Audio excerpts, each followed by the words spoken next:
Am I the asshole for wanting my neighbour to remove her Ring doorbell? I've been living in my apartment complex for 2 years, and it's been wonderful. Recently, a young woman moved in across from my apartment. We introduced briefly, and apart from the noise made when she was having movers bring her things, she's very quiet and polite. However, there's one thing that bothers me. She has a Ring doorbell on her door. Recently, I saw her leaving and asked why she had it, and that I was worried that she could see me in my apartment.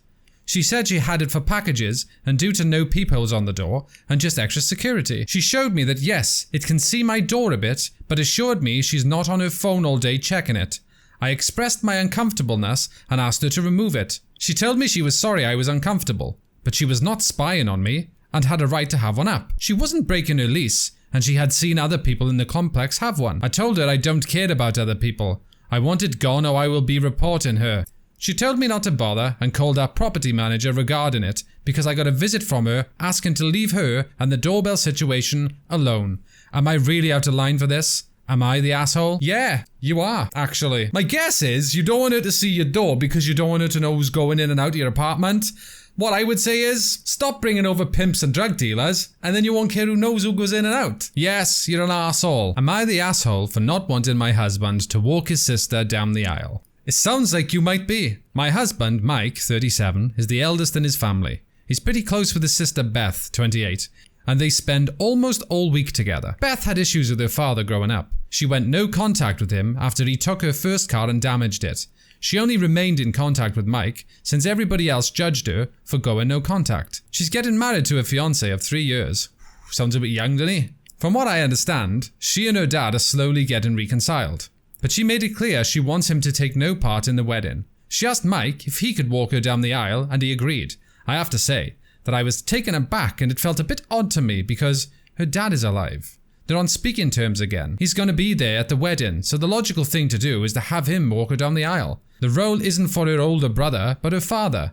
Not to mention how father-in-law will feel about it. I brought this up with Beth, and she had an attitude and implied that I was just saying this and objecting because of how I feel about the situation, not how our traditions should be practiced. We got into an argument and I went home. Mike thinks I'm being unreasonable, and possibly causing him to miss something so sentimental, and that if anything, he feels honoured to be asked to do this for her, and said that I should stop worrying about what others might say. Now we're having this conflict, 3 of us, and cannot seem to reach a solution. Am I the asshole?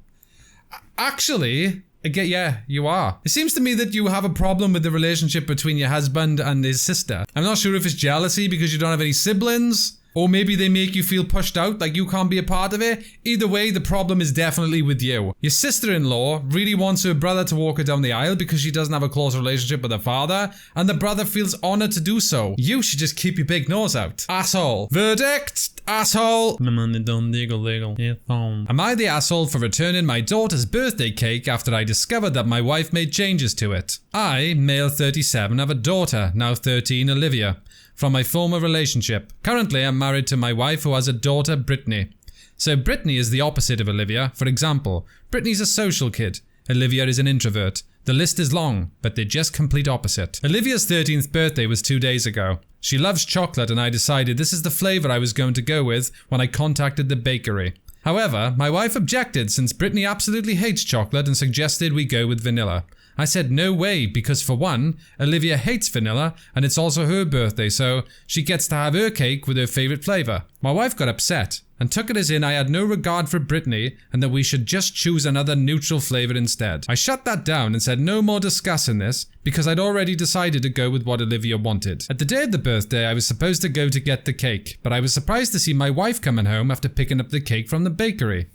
I looked at it and discovered that it wasn't a chocolate cake, but a vanilla one with small pieces of chocolate on top. Oh, you evil cow. I got pissed, thinking they got my order wrong and was about to contact them, but my wife said there was no mistake and that she called the bakery the day before and made slight changes to the cake to please both girls. I was stunned. I lost it on her and asked why the hell she did that. She got defensive, saying that birthdays are no excuse to show favoritism and that her daughter is watching and observing how I'm treating both girls. I told her off, since I was the one paying, then called the bakery and explained what happened. I had the cake returned and replaced with a chocolate cake, although this one is smaller, but it was fine. My wife declined to take part in the celebration, and later we got into a huge argument where she called me controlling and selfish for returning the cake, instead of using this opportunity to teach Olivia to compromise so everyone's happy.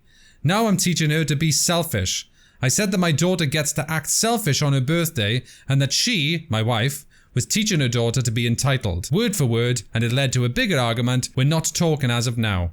Am I the asshole for returning the cake and not taking my wife's input into consideration? No fella, you're a boss. It was one person's birthday that day. They get the cake they want. That is the end of it. But what I hate when people go behind each other's backs and do something without the other person knowing. That really bothers me. But the irony is, the wife suggests that he's only thinking about one daughter and that he should be paying attention to how his stepdaughter sees him. But yet, because he didn't get the cake that his stepdaughter would have liked, she then didn't attend the party. Which means, how is his daughter going to see her stepmother then? Does that not matter?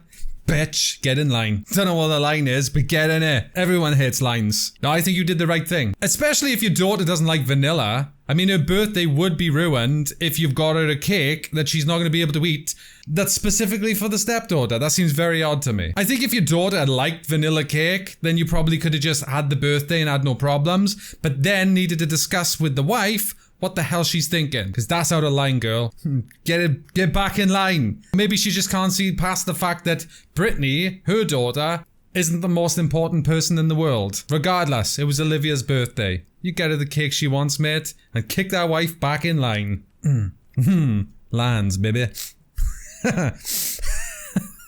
Am I the asshole for calling the police on my fiancé? Ooh, this one's gonna get crispy. Last night, my fiancée left in the evening to give a friend's son a ride back to his home. She implied she'd be home before 9. She left around 7:45. 10:15 rolled around and she still wasn't home. I texted and she apologized to me, saying that her friend's son was actually in the next town over, maybe 30 minutes away, and she was coming home now. 11:45 rolled around and she still hadn't come home. So I called her to no answer, texted her to no response. I was getting very upset. 12:30 rolled around and still no response or no answer to my phone calls. I was extremely angry.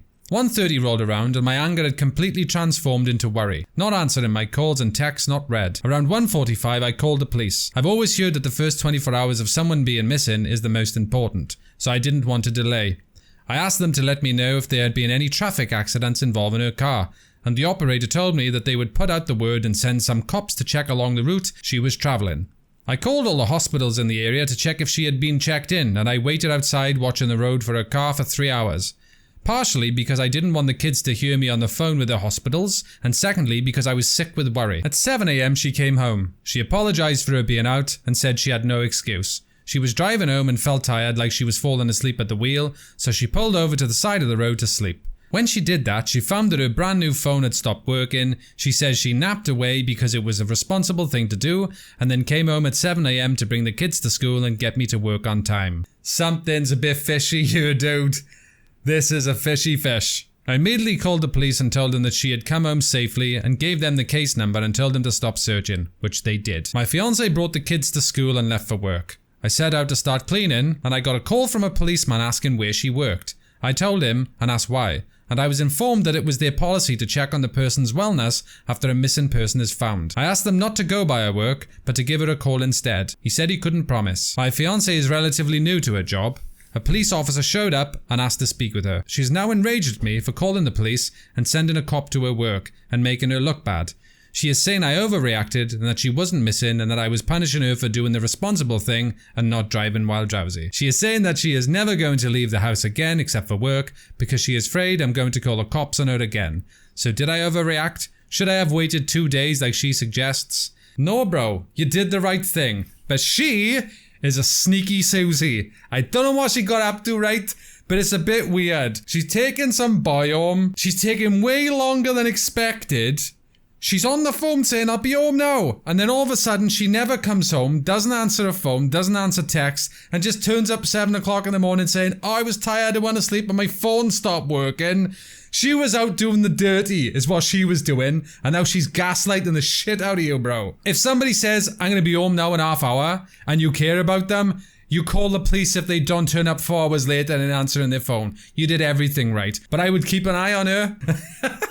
There it is. That's the end of today's video. If you enjoyed it, leave a like. Don't forget to subscribe. If you're wondering why I did the British accent, it's because I want to use a transcript and it doesn't understand mine. So I have to speak in a foreign language so it understands me. Have a good day.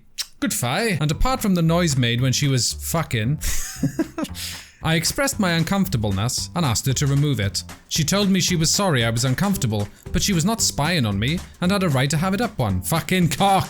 She told me she was sorry and she told me not to bother and called our property manager regarding it because I got a visit from her asking to leave her and fucking cock. My guess is you don't want people to see your door because you don't want people to know who's going in. Fucking, what's wrong with me? My guess is you don't want people to see your door because you don't want to see fucking cock. Ah! Stop having drug dealers and pimps over and then you won't care who knows who goes in and out tears. Why am I so stupid? Beth had issues with her father growing up. She went no contact with him after he took her first son cocking for her. She went no contact since everybody else judged her for going no contact. She's getting married to a fiancé in She's getting married to a fiancé of 3 years. Fucking balls, maybe. She's getting married and possibly causing him to miss something so sentimental and thanking for fucking cocks. Sucking on. It's not sucking on. Cocks. What? Mike thinks I'm being unreasonable. I'm unreasonable.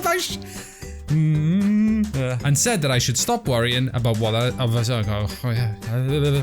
and said that I should stop worrying what others might about what others might say.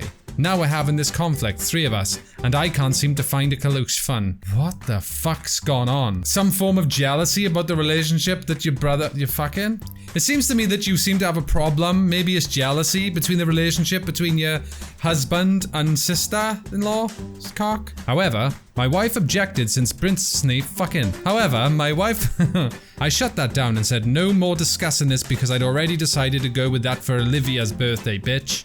I was stunned. I lost it on her and asked why the hell should she fucking. Instead of using this my voice is gone. She implied she's be home fucking on peaches. Not answering my calls and not fucking no.